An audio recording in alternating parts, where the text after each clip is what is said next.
Hello po. Hello po sa inyong lahat. Isang magandang umaga po sa inyong lahat. Good morning po. Ngayon po ay 29 ng August 29 ng Agosto 2024. At ang oras po dito sa Los Angeles, California ay 6:39 ng umaga.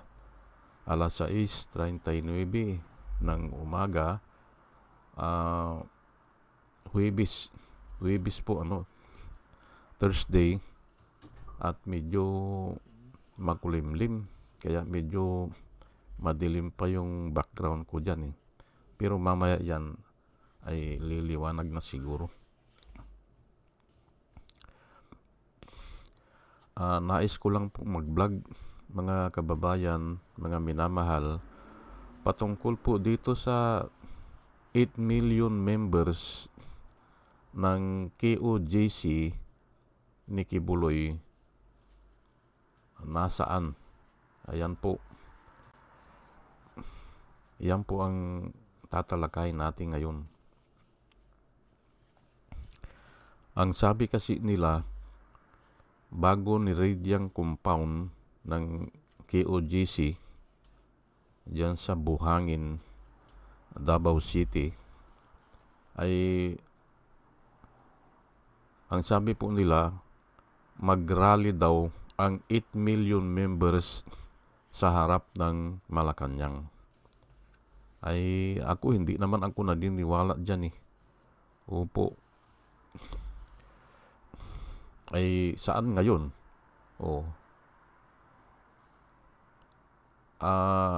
Kwan lang yan, mga pasabog lang o pasiklab na walang katotohanan o walang katuturan. Yan po at ngayon, habang nag-vlog ako dito, mayroon ata dyan sa Liwasang Bonifacio. Aywan ko kung sino sila yan o ano yan. Pero ang masasabi ko lang dyan ay hindi mag-prosper yan. Hindi mag-succeed. Kasi wala naman silang pinaglalaban eh. At ako, kung i-assist ko yung mga tao dyan, ay karamihan dyan binayaran. Opo. Ngayon, kung binayaran yan, ang tendency niyan, aalis din yan. Hindi ba? Alaga naman na isang araw lang ang binayad sa iyo ay 2 araw ka na dyan o 3 araw ka na. Hindi aalis din yan. Ganun po yan. Iba po yung nasa puso. Yung kung talagang gusto mong pumunta at tumulong at makibaka. Iba po yun. Na aking nasaksihan na yan sa marami na rally na nakita ko nung kapanahonan pa ni matandang Marcos. Talagang ang hirap baklasin, ang hirap patigilin yung mga rally noon. Pero ngayon, wala yan. Walang kwenta po yan. Yan po ang tatalakayin ko ngayon. Yan po ang tatalakayin ko ngayon na huwag po tayong basta-basta maniwala sa mga sabi-sabi o mga patutsada nila o mga pasabog nila o mga bluff. Mga bluff lang yan eh. Namba-bluff lang. At itong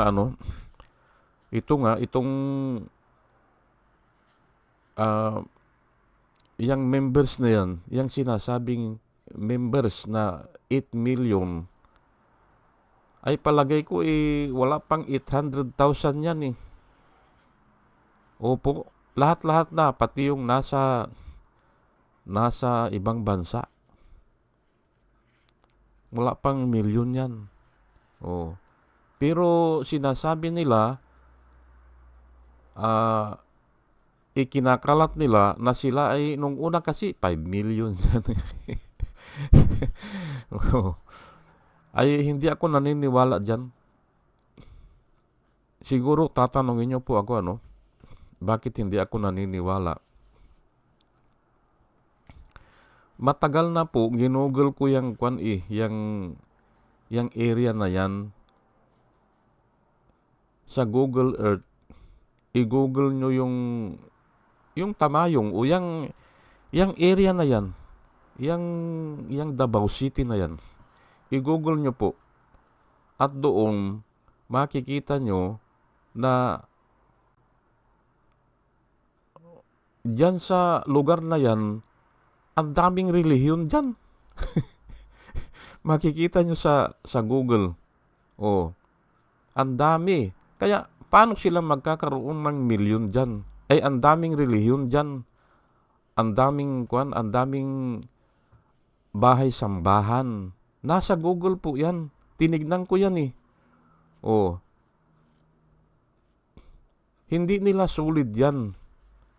Oh. Tapos, sa ibang lugar, wala namang silang mga bahay-sambahan. Oh. Paano silang magkakaroon ng milyon? Ay dyan mismo sa Tamayong, yung kapaligiran mo yan, ang daming bahay-sambahan dyan na ibang relihiyon. Ganun po yan. Oh. Ay sa isang baryo ba ay magkakaroon ng 100,000 ang population? O ay malabo yan. Sa isang baryo po, yung ordinaryo na baryo,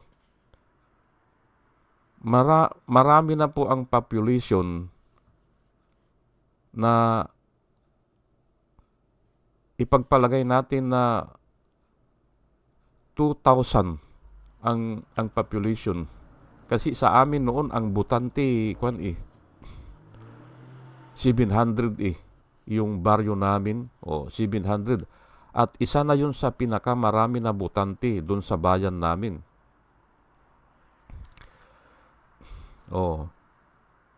Hindi ba?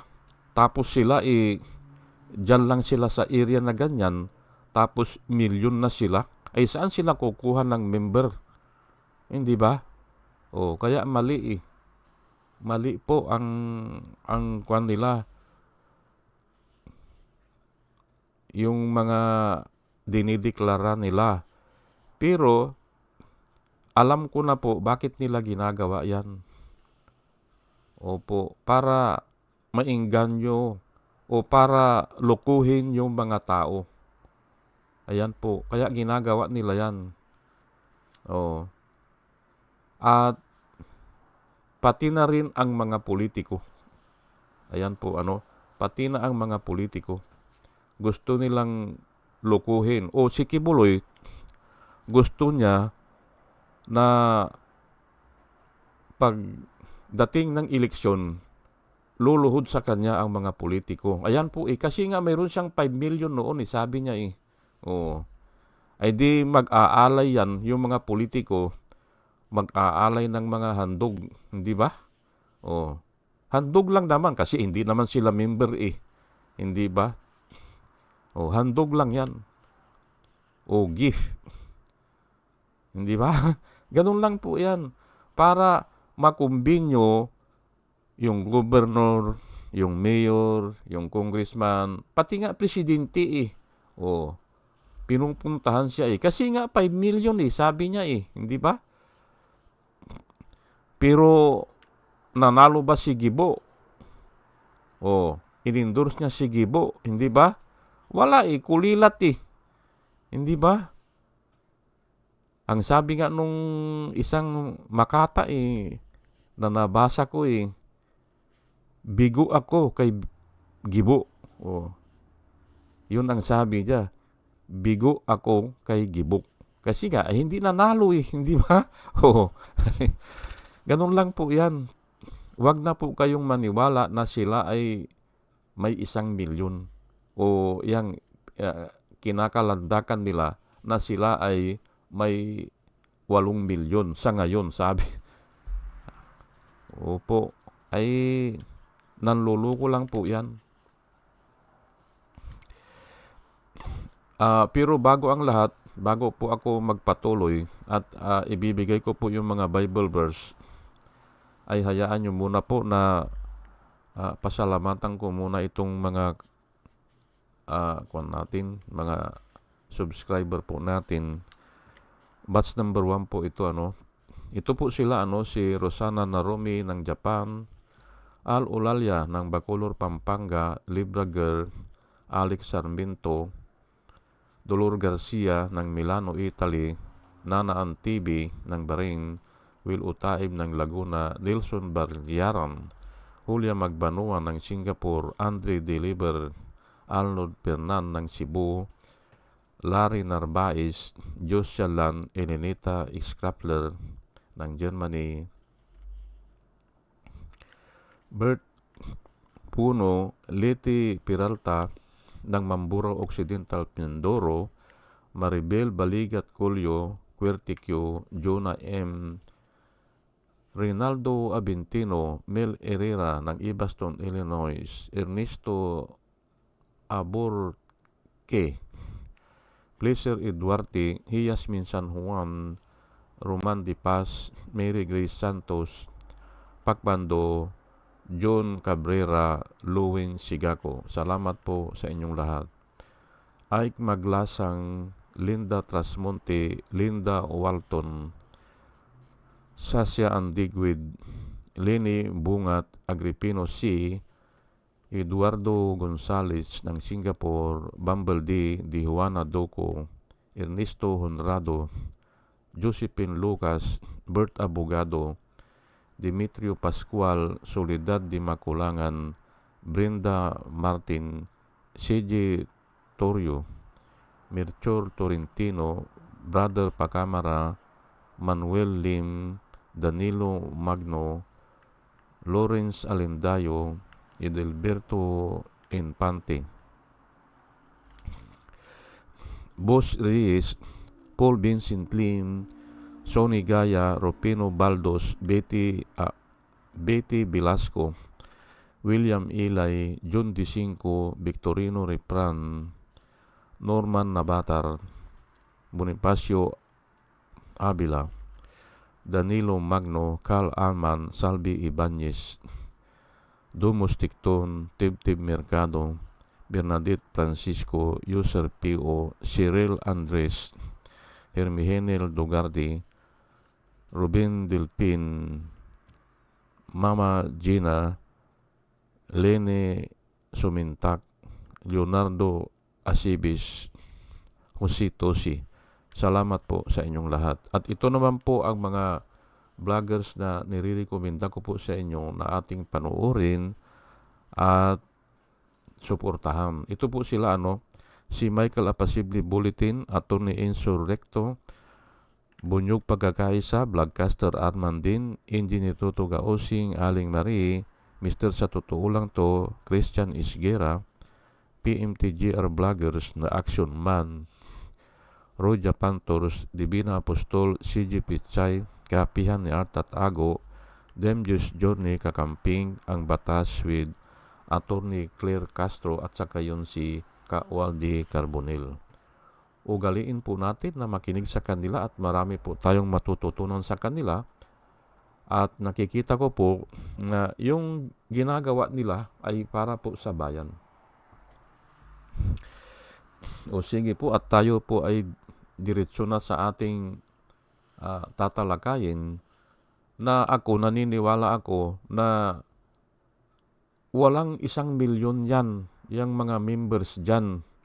Opo, niluluko lang nila ang mga tao At yun na nga ay pati yung mga politiko para humingi ng tulong sa kanila sa araw po ng eleksyon. Opo, ayan po At maaari din dahil nga sa laki ng yaman ni Kibuloy, biglang lumubo na ganyan, maaari din yung mga politiko nag-invest dyan sa kanya o dyan dinala yung mga pira. Ayan po. Yan po ang aking naaaninag o yan ang aking pakiwari dyan. Kaya nga, yung mga politiko ngayon, kung ipagtanggol si Kibuloy, at naandyan naman sila, hindi ba? Nakikita naman natin, hindi ba? Kung ipagtanggol nila si Kibuloy, ay ganun na lamang, hindi ba? Hindi ako naniniwala dun sa utang na loob lang eh. Hindi. Mayroon silang ininvest dyan na pira. At yan ngayon ang problemahin nila. Yan na. Kasi nga ay simpre ay kahit na anong laking kayamanan yan, ay mas gugustuhin ni Kibuloy ang buhay niya. Hindi ba? Ganun lang po yan. Kung ikaw ay nagkakasakit, hindi ba?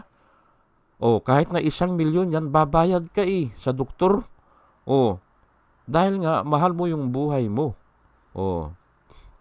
Yung iba nga naibibinta ng ari-arian po hindi ba? Ganun din yan. Mahal ni Kibuloy ang kanyang buhay. Kaya, wala na yung kayamanan na yan. At malamang nga, ay yung mga kayamanan na yan ay kayamanan ng mga politiko. Yan, di ba? Ganun lang po yan. 1 John 4:1, chapter 4, verse 1.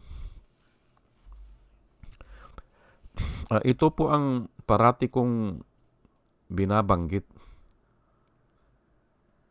Beloved, mga minamahal, ang sabi po ni John the Beloved kasi ito, itawag sa kanya, John the Beloved.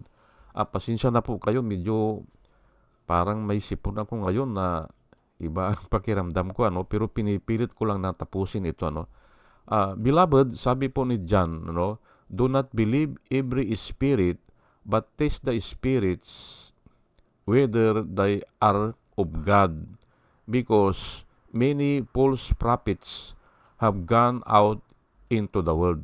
Ang sabi po ni John, do not believe every spirit, but test the spirit if they are of God, because many false prophets have gone out into the world.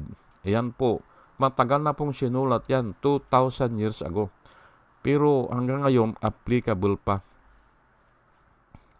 At hindi nagbabago kasi nga ay word of God po yan.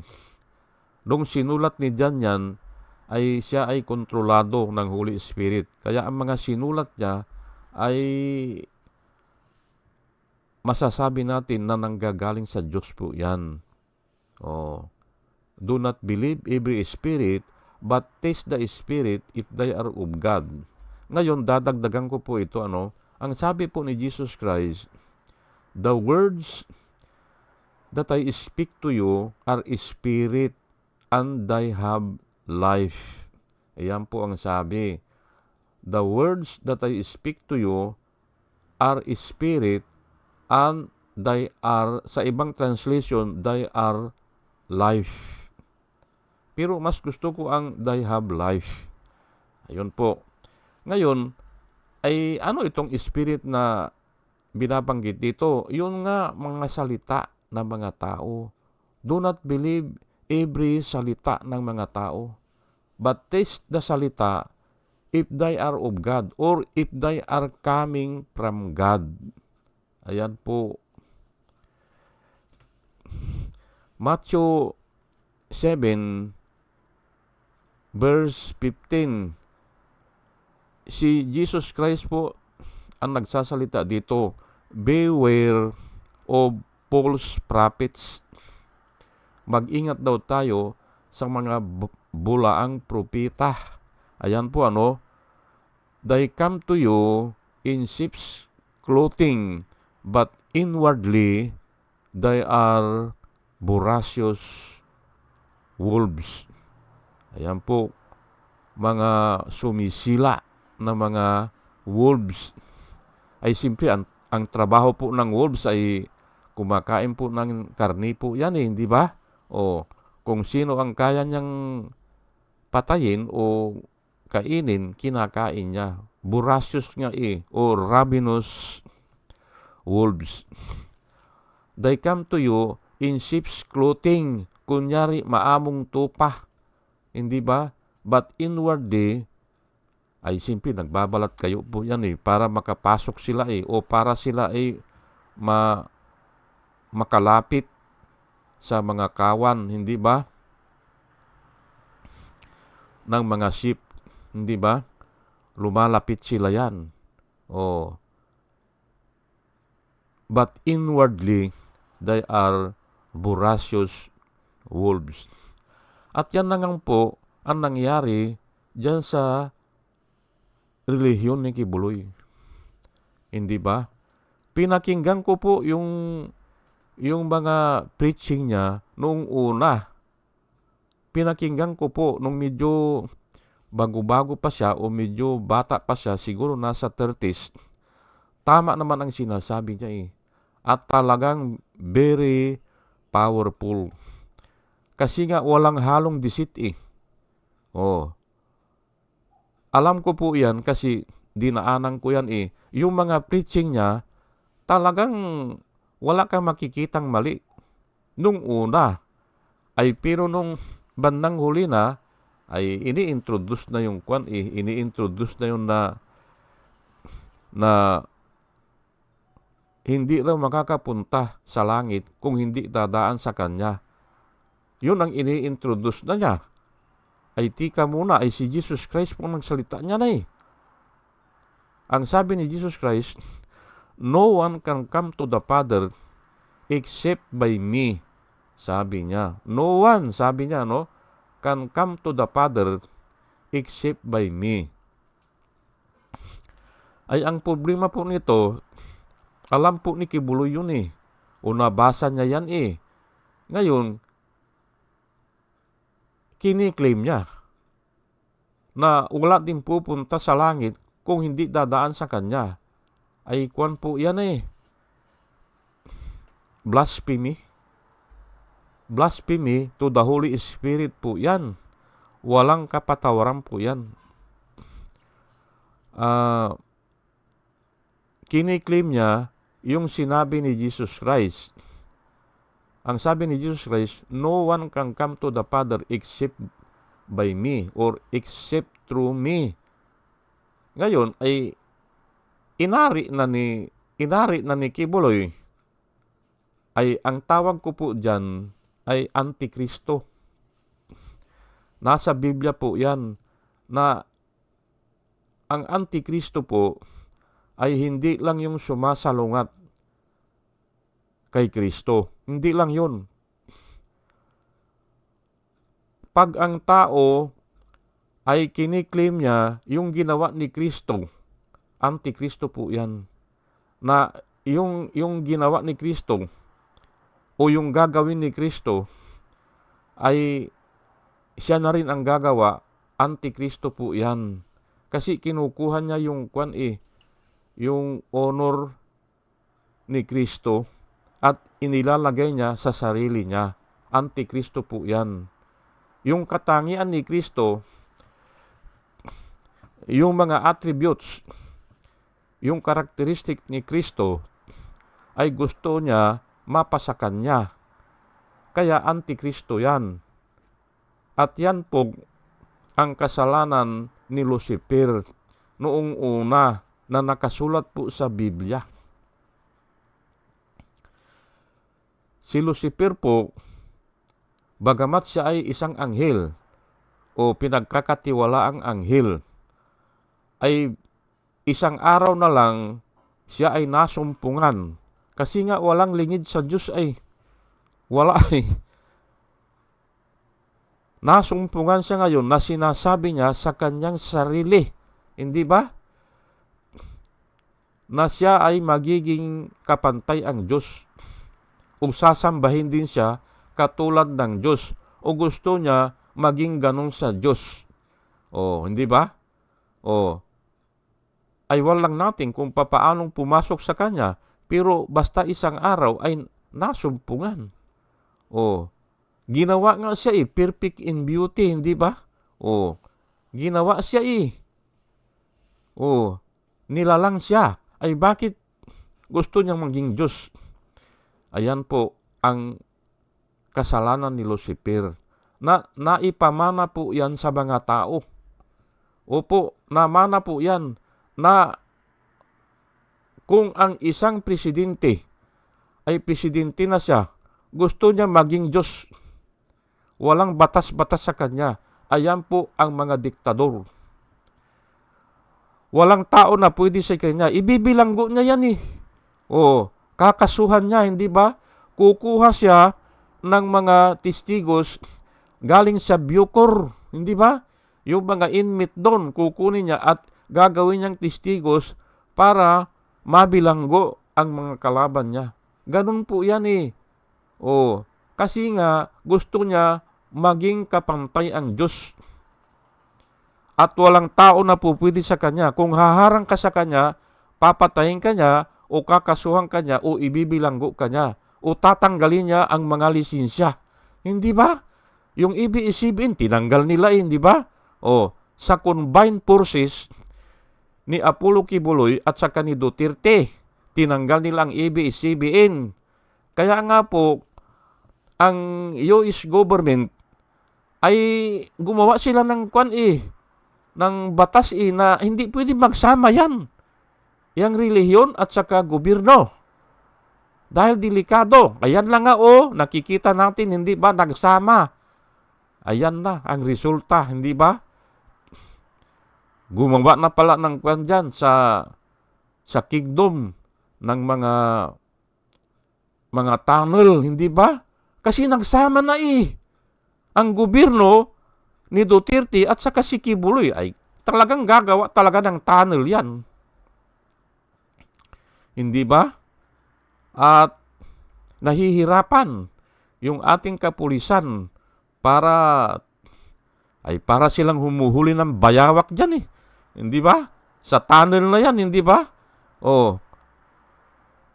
Ay ikikwento ko po sa inyo ay yang bayawak, pag hinawakan mo yan at hinuhuli mo siya, ay dudugo na yung kamay mo Hindi mo pa siya makuha dun sa lungga. Ganun po yan pag humuhuli ka ng bayawak. Kaya kami, pag humuhuli ng bayawak, mga stick lang ang ginagamit namin. Mga stick. Kasi nga, pag yan, hawakan mo yan, dudugo ang kamay mo Opo, talagang hindi aalis sa lungga yan. Mababaklas na yung lungga o yung kahoy na pinagkakapitan niya, pero hindi mo pa siya makuha yan. Ganun po yan. Kinikwento ko lang po sa inyo.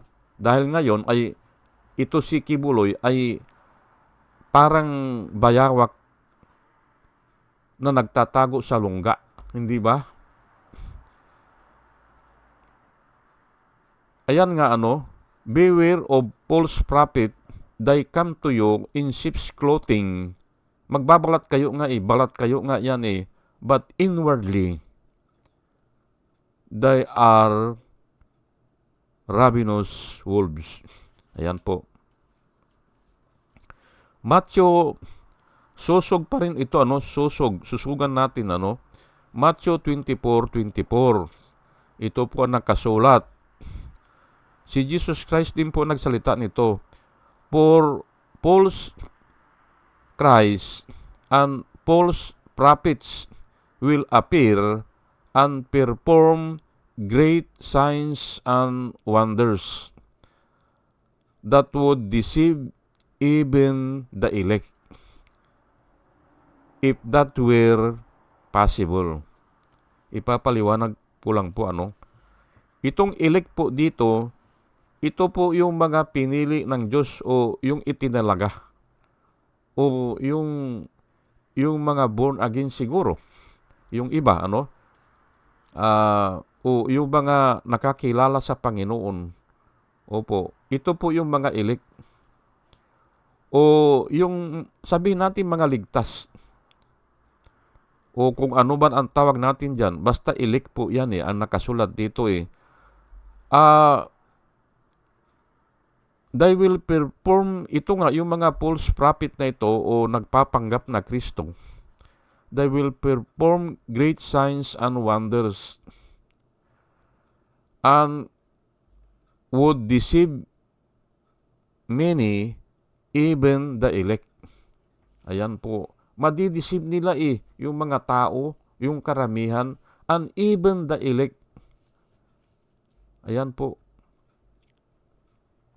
Kung posible, kung kaya nilang i-deceive ang mga elect, yun po ang nakasulat dyan. Pero, kaya nga po mag-ingat tayo Mag-ingat tayo. Kailangan busisiin natin. Ano ba yung nangyayari? Ano ba yung mga panukala nila? Hindi ba? O, para hindi tayo malinlang. Yung deception po yan And will deceive many, even the elect. Yan po nakasulat. If it is possible. Yan po Ngayon ay bilang panghuli ay ito na po pati mga politiko malabang na budol-budol ni Kibuloy kasi nag-invest yan sa kanya nag-invest yan. Kaya ganyan na lang o ganun na lamang ang proteksyon nila na ibinibigay kay Kibuloy. Ay dito nga po sa Amerika hindi na magalaw yung asset niya At kung tatagal pa yan, kung hindi na talaga magpakita ito si Kibuloy, i-request na yan na isi-sequester na yung mga ari-arian niya para ibigay doon sa mga complainant, yung mga bata na ginahasa niya. Ganun po dito sa Amerika. At kung may sobra, ibibigay na sa gobyerno.